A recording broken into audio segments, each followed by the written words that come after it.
جو کہ انسانیت کو اس کا اصل مقام بتاتی ہے، جو کہ پوری انسانیت کو وَلَقَدْ كَرَّمْنَا بَنِي آدم کہ ہم نے ہر آدم کے بیٹے کو عزت و توقیر بخش دی، اس کا برملا وہ اعلان کرتی ہے۔ جو ایسی کتاب جو کہ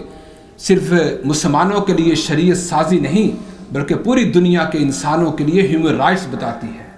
وہ ایک ایسی کتاب جو صرف ایک مسلمان بیوی کو یا ایک مسلمان بہن کو، بیٹی کو کہ وہ کیا اپنی زندگی بنائے، کیسے اسلامی بنائے، وہ یہ نہیں بتاتی، یہ بھی بتاتی ہے لیکن اس کے ساتھ پوری دنیا کی خواتین، عورتوں کو ان کے جو ہیومن رائٹس ہیں اس کے بارے میں بھی آگاہ کرتی ہے۔ چنانچہ یہی بات ہے کہ رسول اللہ صلی اللہ علیہ وسلم جب یہ کلام مقدس کائنات کے لوگوں کے سامنے لے کے آئے تو آپ صلی اللہ علیہ وسلم نے برملا طور پر کہا کہ یہ وہ کلام ہے جو کہ منزل من اللہ ہے، اور کتنا بڑا اعزاز ہے کہ ایک ایسے آدمی، ایک ایسے افضل البشر کے اوپر نازل ہوا جو لکھنا پڑھنا بھی نہیں جانتا تھا۔ لوگ کہہ سکتے تھے کہ یہ کہیں پڑھا ہوا ہے، یہ کسی گرامر اسکول کا پڑھا ہے، یہ کسی ادبی یا کسی ماہر ادب یا لٹریچر والے سے اس نے تعلیم حاصل کی ہے، اس طریقے سے اس نے آیتیں یا پوئٹری اور اس طریقے چیزیں سیٹ کر لی ہیں۔ لیکن اللہ نے تو سب سے پہلے چیز ہی اس کلام مقدس کو نازل اس شخصیت کے اوپر کیا جو پڑھنا لکھنا بھی نہیں جانتی تھی۔ بلکہ 1977 کی بات ہے کہ گیری ملر ٹوکیو کے اندر یونیورسٹی کے اندر پروفیسر تھا، اور وہ پروفیسر بھی میتھ کا، ریاضی کا ماہر تھا، لیکن اس کے ساتھ ساتھ وہ عیسائیت کی بھی تبلیغ کیا کرتا تھا۔ اس نے اپنی سٹوری بھی لکھی ہے اور اس کے اندر برملا طور پر لکھتا ہے کہ 1977 کے اندر مجھے ایک خاص میری جو کمیونٹی تھی ان کی طرف سے میرے اوپر یہ ڈیوٹی لگائی گئی کہ میں نے مسلمانوں کی قرآن کے اندر جو سائنسی طور پر جو مسکنسیپشنز ہیں یا مسٹیکس ہیں یا جو دعویٰ کرتے ہیں کہ یہ ایسے ہونا چاہیے لیکن سائنس نے پروو کیا کہ نہیں، یہ بالکل اس کے الٹ ہے، میں نے مسلمانوں کے قرآن سے سائنسی غلطیاں میں نے تلاش کرنی ہیں، اور وہ کہتے ہیں کہ اس کے بعد پھر میں اس طرف لگ گیا۔ لیکن